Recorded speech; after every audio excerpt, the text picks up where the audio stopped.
At my son's engagement party. In a room full of investors and polished smiles, his fiancée stole the chair beside him before I could sit. Serena looked up like she had been waiting all night to cut me open. "You're his father," she said. "Not his future." I turned to Landon, expecting my boy to defend the man who built his first company from my savings. He didn't even stand. "Dad, some places in my life aren't yours anymore." So I picked up my jacket and walked away. Then Victor Caldwell slammed his fist on the table. "Get up," he thundered, because he hadn't come for Landon that night either. I still remember the room before I remember the insult. The Alden Club sat behind a stone front on East 67th Street, the kind of Manhattan building that did not need a sign because everyone who mattered already knew where it was. I arrived that night in the charcoal suit Maggie had made me buy for our anniversary dinner 12 years earlier. I had pressed it myself in the hotel room, brushed the shoulders, polished my shoes, and told myself a father did not need to look rich to look proud. Landon had rented the private dining room upstairs. When the attendant opened the double doors, warm light spilled over white linen, crystal glasses, ivory flowers, and more quiet money than I had ever seen gathered around dinner plates. A string quartet played near the windows. Men in tailored jackets leaned close over bourbon glasses, speaking in the low voices of people used to being listened to. Women with diamonds at their throats laughed softly, carefully. Never too much. Everything in that room felt measured, chosen, curated. And then there was me. I had spent most of my life in steel-toed boots, hard hats, and rooms where men shouted over machinery because silence meant something had gone wrong. My hands still looked like that life, broad and scarred at the knuckles. No matter how clean I scrubbed them, I felt them as soon as I walked in. Those hands, hanging at my sides like evidence. A young hostess checked my name and handed me a folded card. "Table 1, Mr. Reeves." For a second, that small courtesy warmed me. Table 1 meant Landon still wanted me close. I saw him near the head table, laughing with investors, one hand tucked into his pocket, looking polished in a way that should have made me proud. It did make me proud. That was the worst part. Even after everything, pride rose first. I remembered him at 7, asleep in the passenger seat after Little League games. I remembered him at 24, sitting at my kitchen table with a business plan, shaking because the bank had said no. I remembered sliding my savings across that same table and telling him, "Build something honest." There was a chair beside him with my place card on it. I started toward it, believing, for one final foolish moment, that I still belonged there. I was 2 steps from the head table when Serena appeared at my left shoulder, smooth as a knife sliding from a sleeve. She did not hurry. She reached the chair before I did, touched the back of it with 2 manicured fingers, and sat down. For a second, I thought it was a mistake. Then, I saw the place card. My name had been removed. Hers sat there instead, printed in dark blue ink, folded. Already planned. Serena crossed one ankle behind the other and looked up at me with a hostess smile. "Mr. Reeves," she said, "we made a small adjustment. You'll be more comfortable with the other family friends." The words, family friends, hit harder than I expected. I kept my voice quiet. "That seat is beside my son." Her smile thinned. "Exactly. Tonight is about where Landon is going, not where he came from." I stared at her. She tilted her head and delivered the line like a verdict. "You're his father, not his future." I turned from Serena to my son. Landon stood 6 feet away with a champagne glass in his hand and a smile that had not finished dying on his face. He had heard her. Everyone had. The string quartet kept playing, but softer now, as if even the music knew to step back. "Landon," I said. Just his name. 36 years sat inside that one word. Hospital bracelets, lunch boxes, tuition checks. The night Maggie died, and he folded himself against me in the hallway, like a child. The first time his company missed payroll, and I wired money before he had to ask twice. His eyes flicked to Serena, then to the investors, then back to me. For half a second, I saw shame. I could have lived with shame. Shame means there is still something alive underneath the suit. But then his jaw tightened, and the boy I remembered disappeared behind the man Serena had taught him to perform. "Dad," he said, like I was an employee misunderstanding the seating chart. "You're 64. There are parts of my life that aren't built around you anymore. Tonight is one of them." The room went still. I felt something inside me settle. Not break. Breaking would have been louder. This was quieter, colder, final. I nodded once. "All right," I said. "I understand." I lifted my heavy jacket from the chair I had almost taken, turned away, and started walking toward the front door. I had taken maybe 10 steps when the sound cracked through the room. Not a glass breaking, not a chair scraping, a fist hitting mahogany. Every conversation died at once. At the far end of the head table, Victor Caldwell rose from his seat. Until that moment, I had only noticed him in passing. A broad-shouldered man in his 70s with silver hair, a dark suit, and the stillness of someone who did not need to chase attention, because attention usually came to him. But when he stood, the entire room seemed to recognize gravity. His eyes were not on me. They were on Serena. "Get up," he said. Serena blinked, as if the words had arrived in a language she did not expect to hear from a man like him. "I'm sorry," she said. Victor placed both hands on the table and leaned forward just enough to make the room colder. "You heard me. Get out of that chair." Landon moved quickly, panic finally breaking through his polished face. "Mr. Caldwell, I think there's been a misunderstanding." Victor did not even look at him. "Sit down." Landon, my son, stopped. That was the first moment I saw real fear in his eyes. Not fear of losing me. Fear of losing the man whose money he had been courting for 6 months. Slowly, Landon sat. Serena's face tightened. The diamonds at her throat trembled with her breathing. Victor stepped away from his chair and walked toward the place I had been told I no longer belonged. Victor stopped beside Serena's chair. But he spoke to the whole room. 27 years ago, he said, I owned a parts plant outside Stockton. We had a boiler failure during a night shift, fire in the East Bay, smoke in the loading corridor. 11 men trapped between bad wiring and management too scared to decide. No one moved. I felt the years close around my throat. I had not thought of that night in a long time. The alarms, the heat. Men coughing through smoke while I counted helmets under emergency lights. Victor pointed at me. That man was the operations director on site. Malcolm Reeves did not wait for lawyers. He did not wait for corporate permission. He went inside, organized the floor crew, carried one man out over his own shoulder, and stayed until every worker was accounted for. Serena's face had gone pale. Victor's voice lowered, but somehow it carried farther. When I tried to give him a bonus, he refused it.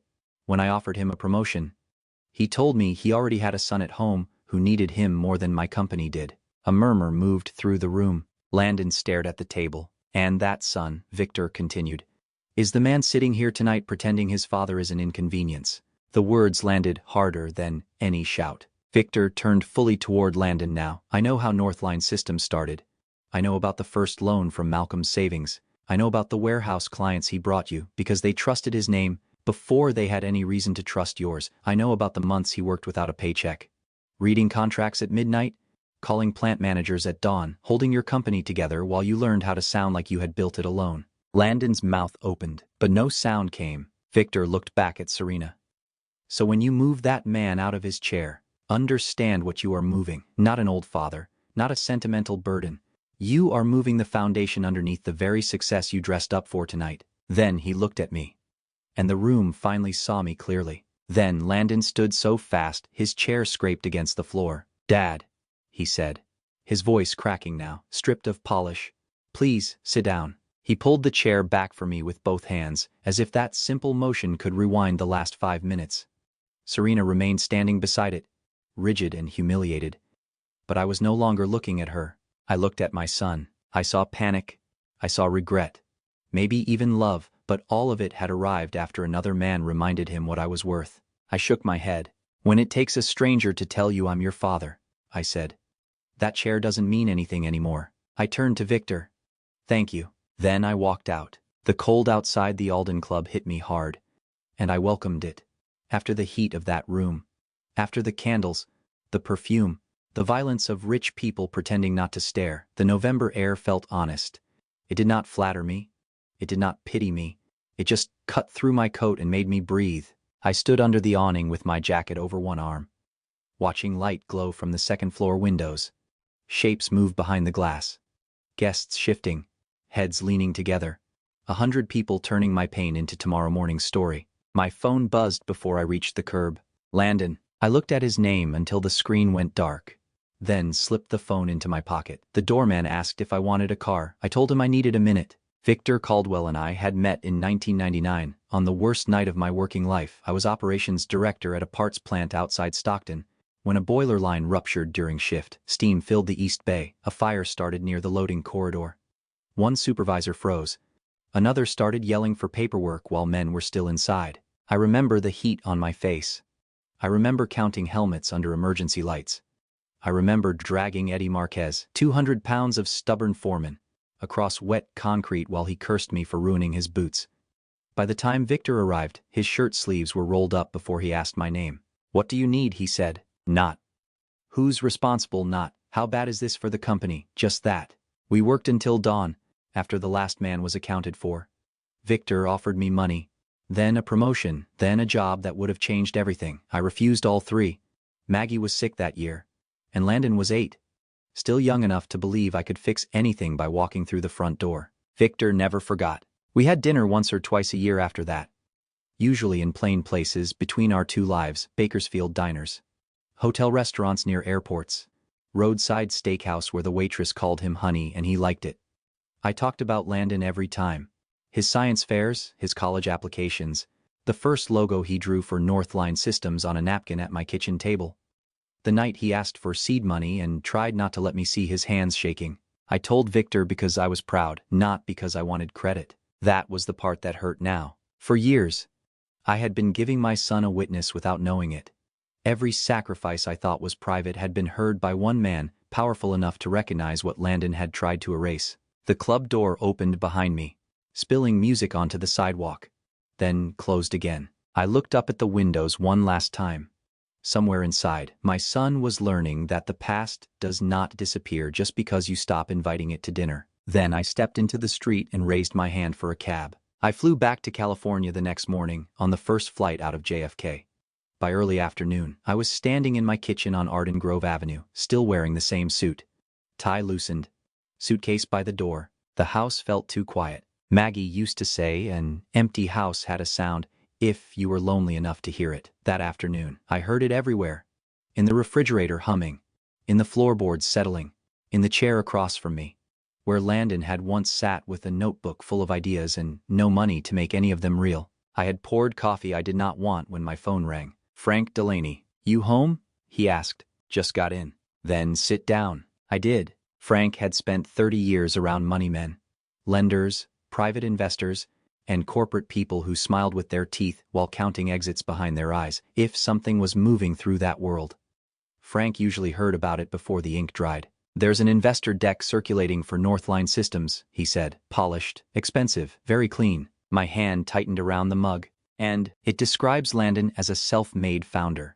Built from nothing, no outside capital, no early strategic partner, no legacy industrial relationships." I stared at the sunlight across the kitchen tile. Frank kept going because he knew I would not ask the question. "Your name isn't in it, Mac."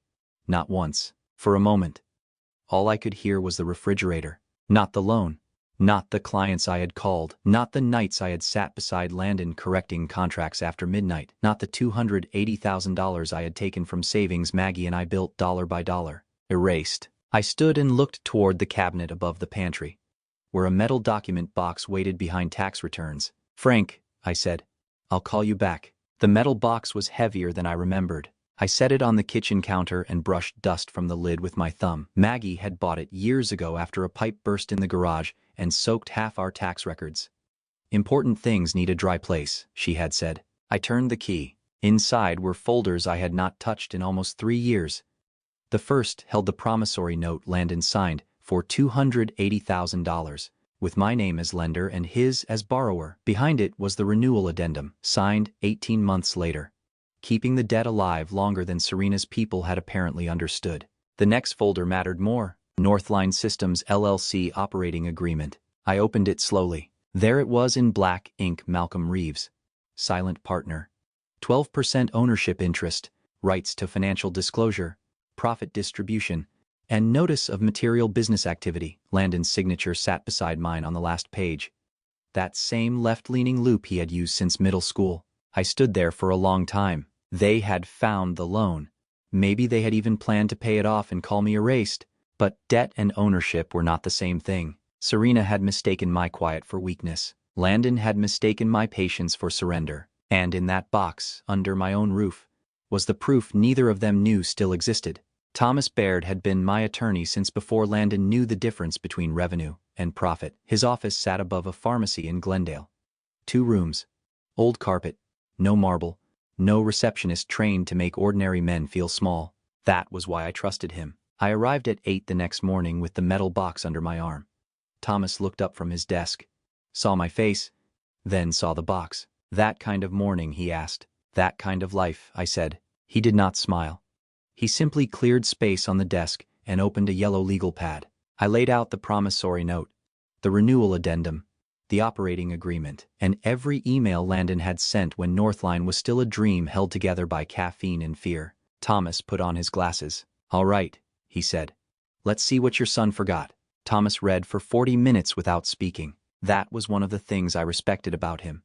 He did not fill silence to prove he was working. He read every page, made marks in the margin, compared dates, checked signatures, then went back and read lines again as if the paper might confess something the second time. Finally, he set the operating agreement down and removed his glasses. "Mac," he said, "your son has a problem." I looked at the documents between us. "Tell me plainly." He tapped the promissory note first. "This is a valid debt instrument. The renewal addendum keeps it active. If you wanted to enforce repayment terms, you have standing. I don't care about the money." "I know." His finger moved to the second document. "But this is more important. The operating agreement is separate from the loan. It is not collateral. It is not a courtesy. It gives you a documented 12% ownership interest in Northline Systems." The room seemed to narrow around those words. Thomas continued, calm and careful. "That means rights to financial statements, notice of major business activity, profit distributions if applicable, and access to records. Paying back the loan would not erase this. They could wire you every dollar. And you would still be a member under this agreement unless you signed your interest away." "I never did." "No," he said. "You did not." He leaned back, and the old chair complained under him. "Now, if Landon has been presenting himself to investors as sole founder, sole original funder, with no outside ownership or material early partnership, that becomes dangerous. Maybe not criminal. I am not saying that. But civil exposure investor claims breach of warranties in financing documents possible." I thought of Landon laughing under chandeliers while my name disappeared from his story. Thomas looked at me over the desk. "If you want to press this, I can draft notice today. Demand records. Freeze certain activity. Put every investor on alert." The offer sat in the room like a loaded tool. For a moment, I imagined Serena's face when the letters arrived. I imagined Landon realizing the old man had paper after all. Then I closed the folder. "Prepare everything," I said. "Summaries, copies, options. But do not send anything yet." Thomas studied me. "Why wait?" "Because he is still my son," I said. "And I want to see whether he can tell the truth before I make the truth tell on him." 3 days after I left Thomas Baird's office, Frank called while I was in the backyard cutting dead canes from Maggie's rose bushes. I had let them go too long after she died. The branches had twisted into each other. Thorn against thorn, thorn. But under all that neglect, a few stubborn red blooms were still opening in the cold California light. "It started," Frank said. I sat on the back step with the pruning shears in my hand. "Tell me." "Caldwell Meridian sent Northline a letter this morning. 1 page, formal. No drama. They are suspending all investment discussions effective immediately." The shears felt heavier. For how long? Indefinitely. I looked across the yard at the roses Maggie had planted. "Did Victor say why?" "1 sentence," Frank said. "He will not extend capital to a company whose founding history has been materially misrepresented to investors and strategic partners." I closed my eyes. There it was. Not revenge the way angry men dream about it. Not shouting, not lawsuits, not public humiliation I had designed in secret. Just a sentence on expensive letterhead. Written by a man who understood that character was not decoration in business. It was structure. Remove enough of it, and the whole building becomes unsafe. Frank let the silence breathe before he continued. "Patricia says Landon has been calling everyone since noon. Associates, analysts, old classmates. Anyone who might get him 5 minutes with Victor. He is telling people there has been a misunderstanding." There was no misunderstanding. "No," Frank said. "There was a story he liked better than the truth. That landed hard because it was clean. I could have handled greed. I could have understood pressure. But vanity was different. Vanity was a man looking at the hands that helped lift him and deciding they looked too rough to appear in the photograph." Frank went on. "2 other firms have paused their review. One asked for original formation documents. Another wants clarification on early funding. ownership rights, and customer acquisition history before proceeding. I opened my eyes and watched a dead leaf loosen from the rosebush and drop to the dirt. How fast is this moving? Fast enough, he said. Once Caldwell steps back, everyone wants to know what he saw. I rubbed my thumb over the handle of the shears. I did not call Victor. I know. I did not send him papers. I did not ask him to punish my son. I know that. 2. I needed to say it anyway. There are lines a father draws for himself, even when no one else can see them. I had documents in a box and a lawyer ready to move. I had every right to demand records, expose ownership, freeze decisions, and make Landon feel the full weight of what he had erased. But I had not done that. Victor had moved because Victor had watched. That mattered. Frank's voice lowered. There is another piece. Serena. I stood. What about her? Word is she and Landon had a fight last night. She had already committed money to the wedding. Venue, planner, floral design, guest travel, around 420 grand in deposits and guarantees. All built around the Caldwell announcement landing before Christmas. I almost laughed, but nothing in me found it funny. So, the future she pushed me out of was bought on credit, I said. Frank was quiet.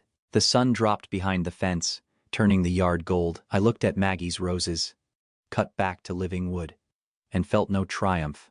Only air finally entering a room that had been closed for years. Frank told me the argument had not stayed private. Serena had been seen leaving Landon's building without her coat.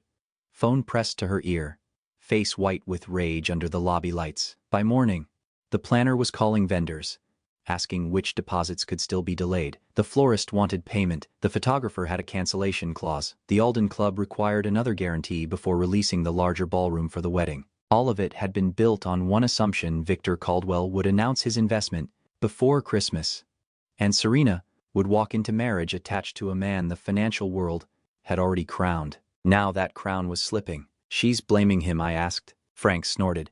She's blaming everyone. Him, you, Victor, the weather. Probably. I looked toward the kitchen window, where Maggie's roses bent in the wind. What does Landon say? He says he can fix it. Of course he did. That was the first lie drowning men tell themselves. I felt no urge to call, no urge to rescue. Their panic belonged to them now, not to the father they erased. Frank came by the next Tuesday after dinner with a six-pack he never opened. That told me enough before he said a word. He stood in my kitchen with his coat still on, looking at the table like the news had weight, and he was deciding where to set it down. Frank Delaney was not a man who dramatized bad information. He sanded the edges off first, then handed it to you clean. I poured coffee for both of us. He took the mug but did not drink. Patricia heard more about the fight between Landon and Serena. He nodded. Inside her apartment, thin walls, rich building. A neighbor heard enough to repeat it to someone who repeated it to Patricia. I did not like gossip. Frank knew that, so when he brought me something, he brought it because he believed it mattered. Say it, I told him. Frank set the mug down. Serena told Landon he had embarrassed her. She said he promised Victor Caldwell was practically signed. She said she had rearranged her life, her family's expectations, and the wedding around a deal he could not deliver. That sounds like Serena. That is not the part. His eyes met mine then, and something in the room changed. She said, "You told me your father had no leverage left. You told me he was just a retired factory man with soft hands for his son and nothing on paper." For a second, I did not understand the words, because my mind refused to place them inside my son's mouth. Nothing on paper. I looked at my hands. They were not soft. The knuckles were swollen from old work. The left thumb still ached when rain came in from the west. There was a scar across my palm from a busted latch in 2006, a white line Maggie used to trace on the porch. Soft heart. Maybe. Soft hands. Never. I asked the question even though I already knew the answer. What did Landon say? Frank's jaw shifted. He said he believed it. The refrigerator hummed behind me. Somewhere down the street, a dog barked twice and stopped. Ordinary sounds, cruel sounds, because the world was continuing like nothing had happened, while something inside me quietly changed shape. He believed I had nothing left, I said. Frank did not soften it. Yes, not that he hurt me. Not that he let her humiliate me. He is not sorry for that. Frank waited. He is sorry because he miscalculated. The word tasted like metal. That was the truth I had been avoiding since the party. I had wanted to blame Serena completely. It would have been easier. She was ambitious, polished, cruel in the way certain people are cruel when they mistake manners for morality. I could understand her wanting me gone. But Landon had handed her the scissors. He had not been trapped. He had participated. He had studied the man who raised him, and decided there would be no cost to cutting him out. I sat at the table slowly. Frank sat across from me. Neither of us spoke for a long while. I thought about the first winter after Maggie died, when Landon came home every Sunday because he said he did not want me eating alone. Then he stopped coming. First because of work, then travel, then because Sundays became hard with Serena's schedule. I accepted each excuse like weather, never admitting the climate had changed. Frank finally said, "Mac, what do you want to do?" I looked toward the dark window. "Nothing tonight?" At 9:30, after Frank left, my phone rang from a Manhattan number I did not recognize. "Mr. Reeves," a woman said. "This is Elaine Whitcomb, Serena's mother." Her voice was careful, stripped of society polish. "I am not calling to defend my daughter. I am not asking you for forgiveness. I only need you to know I did not raise her to be what she was in that room." She breathed once, shaky but controlled. "Some things should not stand unanswered. Good night, Mr. Reeves." The line went dead. I stood in my kitchen holding the phone, and for the first time that week, my eyes burned without shame. The doorbell rang at 7:12 on a Thursday evening. I knew it was Landon before I crossed the hall. Not because he had called ahead. He had not, but a father learns the rhythm of his child's damage. You can hear it before you see it, the way you can smell rain before the first drop hits the porch. When I opened the door, my son looked 5 years older. His suit was wrinkled, his collar open, his eyes hollow in a way no amount of money could disguise. The confidence Serena had polished onto him was gone. What stood there was the boy who once drove home from college, after failing his first finance exam, sat at my kitchen table, and cried into both hands because he thought one bad grade meant his life was over. "Dad," he said. I stepped aside. We sat in the kitchen without turning on the lights. I put a glass of water in front of him. He wrapped both hands around it and stared at the table, as if the wood could tell him where to begin. Everything came out. He talked about Serena first. How she had never said she hated me. Not directly, but had used cleaner words: liability, optics, legacy drag, old world energy. He told me she had said investors wanted a founder with a forward story, not a father in work shoes standing in the background. He talked about the deck next, the missing history, the choice to let my name vanish because it made the story simpler. He admitted he had seen the version before it went out. He admitted he had told himself it was harmless because I was family. And family did not need public credit. His voice broke when he mentioned Victor. "I thought he was there for me," Landon whispered. Then he stood up. And I realized he had seen everything I spent years trying not to look at. He covered his face. I sat across from him, feeling love and grief press against each other inside me until breathing took effort. I wanted to reach for him. Every instinct I had built over 36 years told me to soften the fall, but that instinct had become part of the problem. So I kept my hands on my side of the table and waited while my son felt the weight of what he had done. "Will you help me?" Landon asked. The question came out small, almost boyish, and that made it worse. For 36 years, that sentence had been my assignment. "Help me, Dad. Fix this. Dad, tell me what to do." And I had answered every version of it with my checkbook, my contacts, my time, my silence. I looked at the man across from me and saw every rescue I had mistaken for love. "No," I said. His face folded. "Dad, I don't know how to survive this." "Yes, you do," I said. "You just never had to prove it while I was standing underneath every fall." He stared at me like I had struck him. "I'm not saying no because I stopped loving you. I'm not saying no because I want you punished. I'm saying no because every time I stepped between you and the consequences of your choices, I stole something from you." His hands shook around the glass. "You need to call Victor Caldwell yourself," I said. "No lawyer, no Serena, no friend of a friend. You tell him the truth. All of it. The money, the ownership, the deck, and my name." Landon lowered his head. "This time," I said, "you stand alone, without me behind you." I stood and went to the pantry cabinet. Landon watched me the way a man watches a doctor leave the room with bad news in his hand. I took down the metal box, unlocked it, and removed one photocopied sheet from Thomas Baird's folder. The operating agreement. I set it on the table between us. He did not touch it at first. His eyes moved over the page, slower and slower, until they reached the signatures at the bottom, mine, his, side by side. 12%, he whispered. "Yes." He swallowed hard. You still own part of Northline. I always did. His face changed then. Not fear exactly. Recognition. The kind that hurts because it arrives too late. I never used it against you, I said. Not when you missed payments, not when you ignored profit distributions, not when your deck pretended I was never there. I could have demanded records. I could have notified every investor.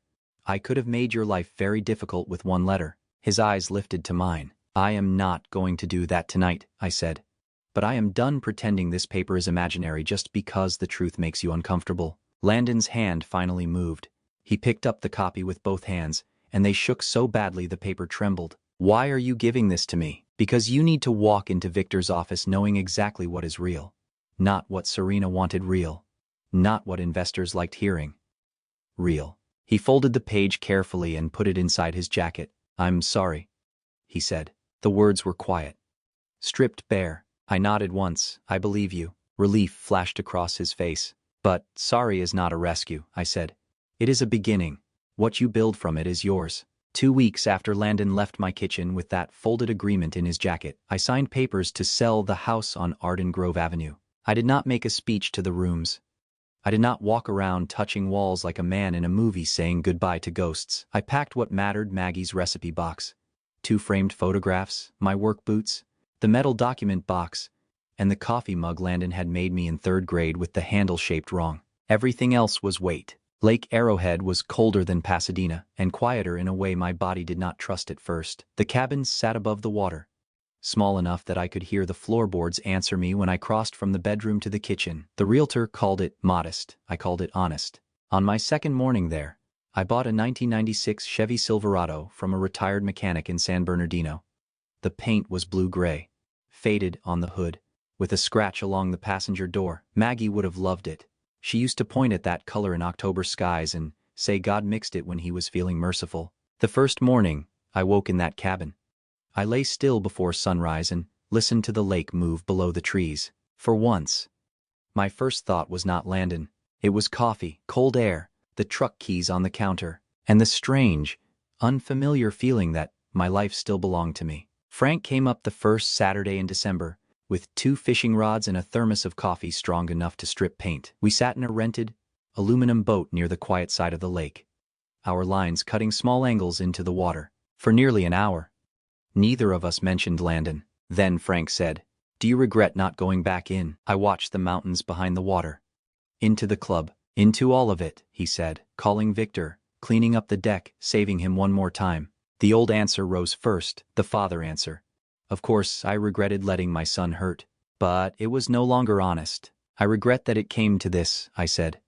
I regret teaching him I would always absorb the cost, but not saving him this time. I reeled in slowly. No. That was love finally standing upright. 3 weeks passed before any news came. I was in the small garage behind the cabin, shaping a pine board into a side table, when my phone buzzed against the workbench. Sawdust clung to my sleeves. The lake was silver beyond the open door. Frank's name lit the screen. I answered. And his first breath told me this call was not casual. "Mac," he said. "Landon finally did it." Frank told me Landon had not used Serena. Not Thomas. Not some associate with an introduction. He called Victor Caldwell himself, Frank said. Asked for 15 minutes. Victor gave him 30. I stood in the garage doorway with the phone against my ear, looking at the lake through cold light. "What did he say?" "Everything," Frank answered. "The $280,000, your 12%, the warehouse clients, the operating agreement, the investor deck." He admitted the story had been cleaned up until it became a lie. My throat tightened. Frank kept going. Victor did not promise him money. He told Landon 6 months of observation before Caldwell Meridian even considered reopening the conversation. That sounds like Victor. There's more. Frank paused. At the end, Victor told him, "Your father is a man worth being honest about. Start there." I closed my eyes. For the first time since the Alden Club, I felt something loosen inside me. Not forgiveness. Not yet. Forgiveness was not a switch a father flipped because his son suffered. But it was movement. Landon had stood in front of truth without me holding him up. That mattered. Not enough to rebuild everything, but enough to prove there was something left to rebuild from. Months later, at the Pacific Union Club, Victor pulled out the chair beside him. I sat not because someone gave my place back, but because I finally knew I belonged wherever I chose. I used to think a father's job was to stand between his child and consequence. I called it protection. I called it love. But love without a spine becomes a shelter so comfortable it keeps a man from growing. Family justice is not revenge dressed as cruelty. It is truth allowed to stand without apology. A revenge dad does not destroy his son. He stops rebuilding the rooms his son keeps setting on fire, and lets the smoke teach him what warmth never could. I am 64 now. I have a lake, a blue-gray truck, and mornings that answer to no one. If this story reached something in you, share it. Subscribe for more silent dad revenge, and tell me what you would have done. These stories are fictional, dramatized, and meant to teach lessons,